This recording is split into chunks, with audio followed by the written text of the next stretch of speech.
Au pied des montagnes de Kambara, là où la terre est rouge et les rivières chantent doucement entre les pierres, vivaient trois frères. Malo, l'aîné réfléchi, Sori, le travailleur acharné, et Binta, le plus jeune, rêveur mais rusé. Ils avaient hérité d'un vieux terrain abandonné de leur père. On disait qu'il ne valait rien, mais aucun des trois n'avait voulu le vendre, par respect pour la mémoire familiale. Un matin, alors que Sori creusait pour planter un manguier, sa pelle frappa quelque chose de dur. En grattant la terre, il découvrit une pierre brillante, claire comme de l'eau figée. Il comprit aussitôt, c'était un diamant. Le cœur battant, il courut prévenir ses frères. Autour du feu, le soir même, les trois hommes observaient la pierre, fascinés. « Nous sommes riches », murmura Binta. Mais dans leur regard naissait déjà autre chose que la joie, la méfiance. Malo proposa de vendre le diamant et de partager équitablement. Sori acquiesça, mais Binta resta silencieux. Cette nuit-là, aucun des trois ne dormit vraiment.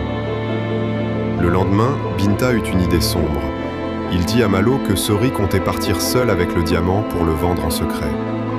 Puis il alla voir Sori et lui affirma que Malo voulait l'empoisonner pour garder la pierre.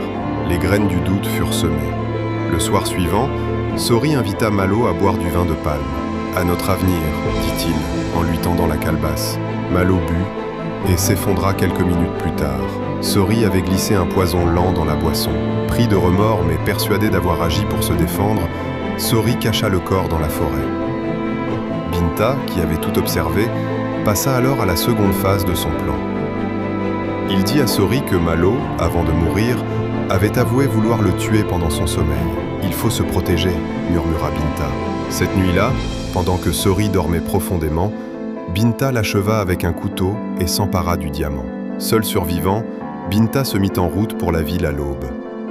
Mais la peur et la culpabilité pesaient lourd dans sa poitrine.